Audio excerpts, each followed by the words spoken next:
My name's Eric Archer, and for the final 360 spot video project for Florida forest communities, I'll be talking about the Sandhill community in this video. The name Sandhill comes from two different things. First off, as you might be able to see in that trail over there, the soil type here is very, very sandy. This sand is yellow and fertile and is marine in origin. The species growing here, as with any other species, grow because they're the most competitive in this area. Other species with higher nutrient requirements can't survive here, whereas the species growing here can. The soils here are super well drained, which means that they're very good for aquifer recharge, and this area percolates extremely well and will not become inundated, unlike, say, Cypress Dome or alluvial floodplain.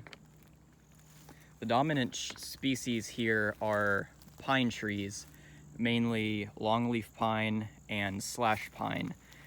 Slash pine tends to establish itself if there's great intrusion or human intervention by mesic hardwoods or other matrist communities. In the understory, there will be a few different species of oaks. For example, this one over here is a sand live oak. You can tell due to its very boat-shaped leaf. And in the distance, there's many turkey oaks, Quercus laevis. And you can see right here we have a very young example. And here's some, which these ones are highly hybridized, it seems, but these could be sand laurel, regular laurel, or perhaps a few other potential suspects. This here looks like more sand live oak due to the oar-shaped leaf and the boat-shaped leaf. In this community, as you can see on this tree right here, it's very fire dependent. And in areas like this, we want fire to occur once every 3 years at the very least, and sometimes as often as once every year. And you can see that on the ground there's, leaf litter, pine needles, pine cones, a few dead trees, but overall I can walk easily without having to step over much of anything. What this means is that this area has a pretty low fuel load.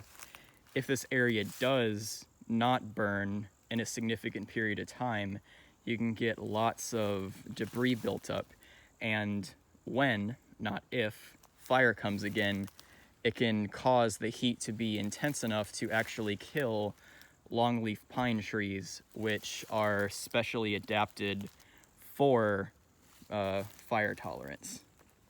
Fire tolerance in itself is, a hallmark of this community, and lack of fire could be considered a disturbance itself, since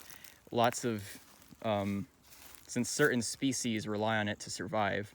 Longleaf pine seedlings can survive it, slash pines generally can't, which just goes to show you how fire adapted this community is.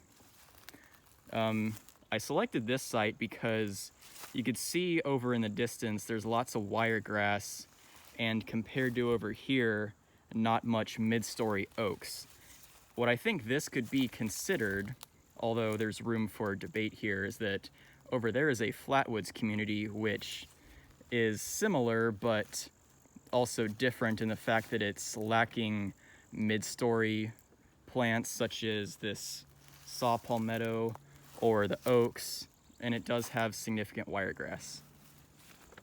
And to top it all off, these communities are very good habitats for gopher tortoises, which are a protected species, which I could not find any, unfortunately. They're cool to see. that concludes my 360 spot video for the Sandhill community. Thank you, everyone.